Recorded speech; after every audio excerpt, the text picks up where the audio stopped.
Assalamualaikum warahmatullahi wabarakatuh. Alhamdulillah, nahmaduhu wa nusalli ala rasulihil karim. Anak anda Farhan Rusli dan pimpinan PKPIM, pimpinan Wadah, ABIM dan semua yang hadir.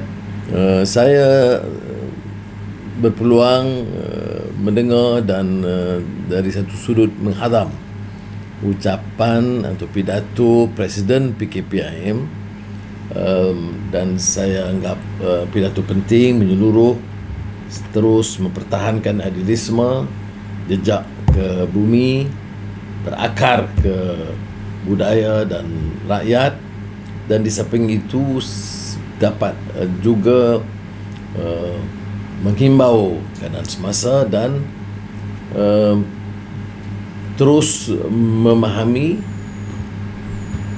tuntutan atau zeitgeist zaman, termasuk soal permasalahan COVID-19 dan juga soal teknologi, perubahan IT dan sebagainya. Jadi saya ucap tahniah kerana ini memberikan satu bentuk pimpinan yang kita perlukan. Memang banyak dibicarakan tentang masyarakat muda, tetapi umumnya muda atau lama atau baru, dengan pelbagai sudut pandangan, kita tak boleh nafikan bahawa sekarang ini keadaan di negara dan di kebanyakan dunia Islam itu terpuruknya bangsa, merosot. Keterpurukan itu kerana kesedaran yang tidak meluas, adilisme yang terhakis, dan pengurusan tata kelola dan pimpinan yang tidak dapat menyampaikan, mengemudi negara secara teratur, termasuk dengan kekeliruan, kebajatan dan rasuah yang begitu menjadi alaman yang agak sistemik. Jadi benar seperti mana saudara Farhan sebut, kempen untuk menyedarkan belum cukup. Peraturan dan undang-undang yang tegas dan keras belum cukup. Dan tindakan juga diperlukan, tetapi akhirnya ia juga bergantung kepada sikap dan pendirian pimpinan, dan ini yang melelah dan melesukan. Jadi saya mulakan dengan terpuruk bangsa, di antaranya dikupas tadi, tetapi kerana tidak ada kesedaran,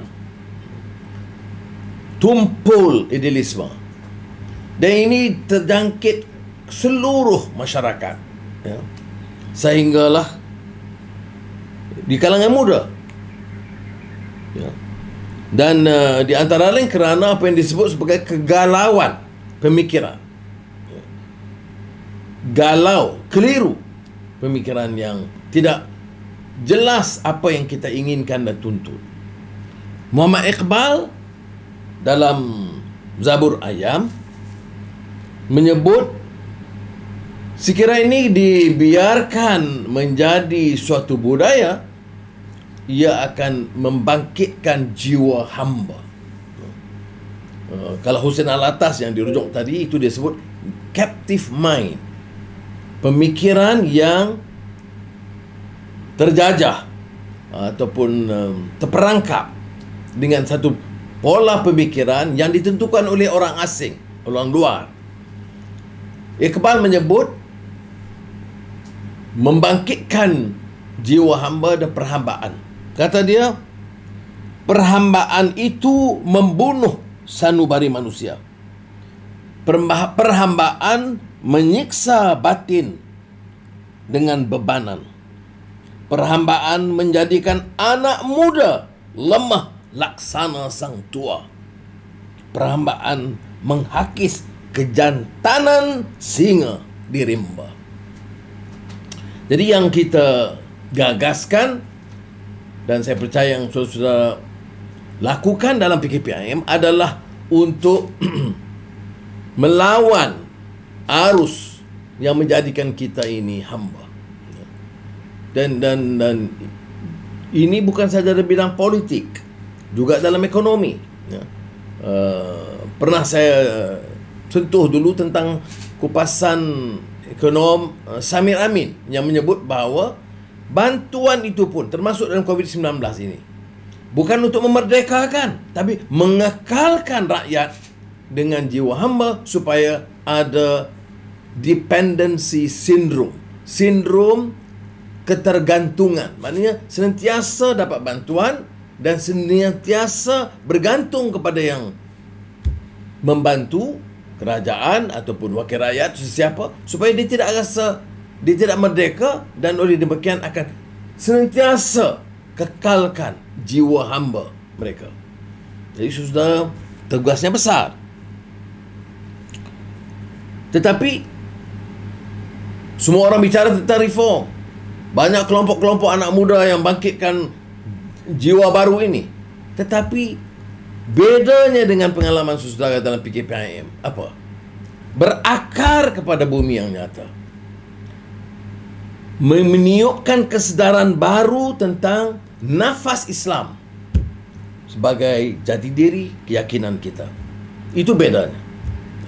Dan menunjukkan kepedulian terhadap rakyat. Bukan lingkaran kita sebenarnya meneruskan budaya elit culture dan pemikiran yang tercabut dari akar dan tradisi rakyat. Saya lihat perkembangan ini ada di bandar, di kalangan orang-orang yang berada, ada kecenderungan ini. Bicara mereka itu hanya yang di dalam lingkungan elit. Kemiskinan yang parah, kesenjangan yang membengkak tidak menyentuh perasaan mereka. Kalau dibicarakan, sekadarnya sahaja. Slogan dan omongan kosong. Tetapi apabila diberikan sedikit kuasa, dan ini pengalaman kita dalam Pakatan Harapan juga, ya, dia tidak terlepas kadang-kadang dari segi ini. Ya, kita bicara tentang menyerang nafsu serakah, tamak haloba, ya, dan manis ungkapan-ungkapan yang sudah Mak Farhan sebut itu ditambah lagi, ya. Tapi cukup sekat itu, ya. Tetapi sebab itulah maka perlu kita terus dengan agenda islah ini, ya, kerana ini yang menandakan kita itu bukan sekadar mau berbeza dengan kelompok elit culture atau clique, ruling elite clique, tetapi bila kita bertuntut perubahan, bukan sekadar mengganti penguasa, tetapi mengganti sistem yang lebih adil. Ernest Gellner bila bicara soal Muslim Society menyebut tentang arus ke barat dan moden yang menolak paksi agama. Dan di kalangan yang membawa perubahan itu ada dua jurusan yang jelas. Pertama, yang bicara modernity seperti mana yang diutarakan di Turki oleh Mustafa Kemal yang digelar Atatürk. Dan satu lagi, reform islah yang ada akar asas Islamnya. Dan kita termasuk daripada satu pandangan yang mau moden, yang ambil sikap yang lebih terbuka, tetapi tidak mau terpisah dari akar budaya ini. Dan ini berterusan, saudara. Saya merujuk kepada satu kupasan filsuf yang sangat popular dan berpengaruh di barat, ya, Peter Singer. Dan dalam buku baru dia, Ethics in the Real World, ada, ya, Ethics in the Real World, ya, itu mewakili pandangan yang menyeluruh, yang berpengaruh untuk mengenepikan asas agama dari moral atau semangat perubahan. Apa kata dia dalam Ethics in the Real World? It is our own nature, not God, that is the source of our morality. ya. Bila sebut morality, tidak ada akar pada agama. Itu dibahaskan, dia ditolak sebenarnya, tapi bukan di bidang ini. Mungkin lalu kita buat satu seminar pemikiran PKPIM untuk membicarakan soal morality yang dianggap relatif ini, ya. Menurutnya lagi, changing moral landscape not from religion but from careful reflection on humanity. Tak salah. Refleksi yang teliti, menelurusi permasalahan masyarakat dan kemanusiaan, itu tidak ada salah.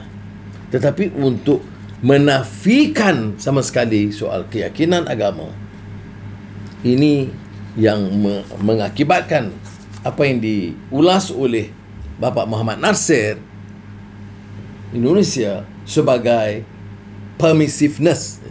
Apa ni permissiveness dari segi moral? Maknanya dia mengalah, dia condong, dia tidak lagi tegap seperti mana tegapnya Kaabah yang tidak berubah dari zaman ke zaman, yang itu. Tetapi permissiveness dari segi moral ini kerana kita berubah ikut aliran. Apa yang baik atau pada satu ketika tidak semestinya sekarang, ya. Ini juga pernah dikupas oleh Toshihiko Izutsu, ya.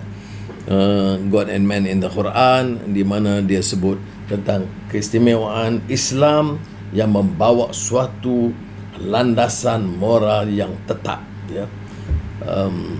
Dan inilah hubungan kita seperti mana dibuat oleh saudara dan juga saudara Faisal, Presiden Abim, yang aktif dalam meneruskan lingkaran kerjasama kita dengan badan-badan dan persatuan-persatuan lain, Hindu, Buddha, Kristian.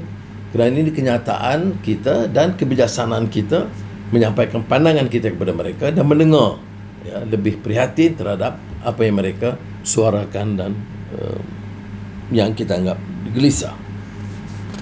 Jadi itu yang saya nak tekankan yang pertama, iaitu keperluan kita menggilap semula kesedaran kefahaman ini, ya. Dan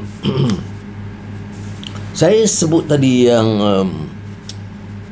Peter Singer, sebab saya sudah lihat, ya, dia ada fobia, ya. Toleran seperti kita sekalipun ada, bila sebut saja tentang pandangan agama atau budaya Melayu, itu ada fobia menentang sama sekali.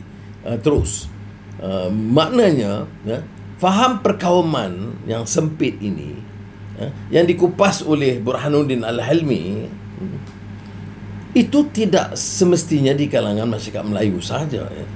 Bila saya kupas buku Tommy Thomas baru ini, ada yang menegur, dia kata Anwar cuba nak pertahankan pemerintah atau sikap yang pro Melayu dan diskriminasi terhadap orang lain. Ada kelemahan-kelemahan yang kita sanggah, ya. Ucapan Abim saya tahun 79 telah mengkritik keras dasar ekonomi baru kerana lebih tertumpu untuk memperkaya satu kelompok dan meminggirkan yang majoriti, ya. Dan keduanya membicara soal keadilan yang terbatas pada kaum. Jadi bukan semestinya kita apologetik untuk mempertahankan pendirian kita, tetapi yang nyata ialah kalau benar kita menangkis faham perkauman ataupun moral yang bobrok dan rasuah, dia tidak terkait kepada kaum, tetapi kepada masyarakat keseluruhannya. Mesti ada kesediaan orang Melayu, orang Cina, orang India, orang Iban, Kadazan dan lain-lain untuk merubah sikap. Dan ini tidak mudah. Orang boleh bicara dia ini multiracial, dia ini fair, dia ini lebih liberal dan sophisticated. Tapi kalau dia menulis, secara tidak langsung sentimen kaum itu masih menyelubungi pemikirannya. Dan ini memerlukan suatu kemerdekaan daripada jiwa dan diperhambakan dengan sikap perkauman tadi. Saya nak rumuskan, kerana ini saya tahu ini sekadar pengantar. Saya nak rumuskan dari karya baru Anne Applebaum, Twilight of Democracy. Ini bagus. MCO ni dulu ada hikmah duduk dalam penjara, banyak baca. Tapi sekarang ini MCO ini tak boleh keluar banyak, jadi kita membaca. Jadi Twilight of Democracy ini pengarang menukil pandangan novelis Ignazio Silone dalam majalah Dissent 1955. Kupasan Anne Applebaum ini baru lagi, saya fikir kalau tak salah saya 2016 gitu, yang Twilight of Democracy. Tapi kata dia Ignazio Silone, ini nanti yang pernah saya ungkapkan sebelum ini, saya kata pemerintah bertukar dan silih berganti, rasuah menular terus. Menarik begitu. Kata novelis ini, political regimes come and go, but bad habits remain. Ya, kezaliman. Baik ada kuasa saja yang liberal ni, yang cakap soal kebebasan dan hak rakyat, dan sama-sama dulu Pakatan Harapan. Kita mesti ada undang-undang baru untuk menangkap dan menahan orang-orang yang mengkritik Perdana Menteri.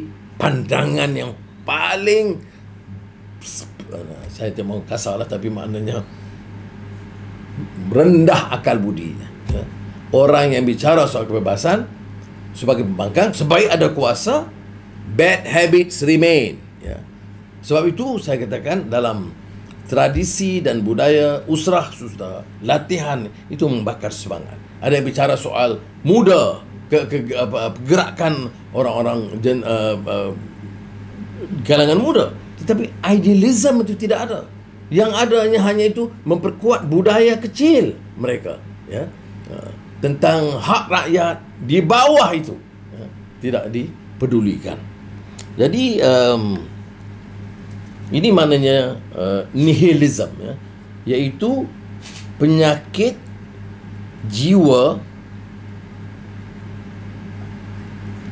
yang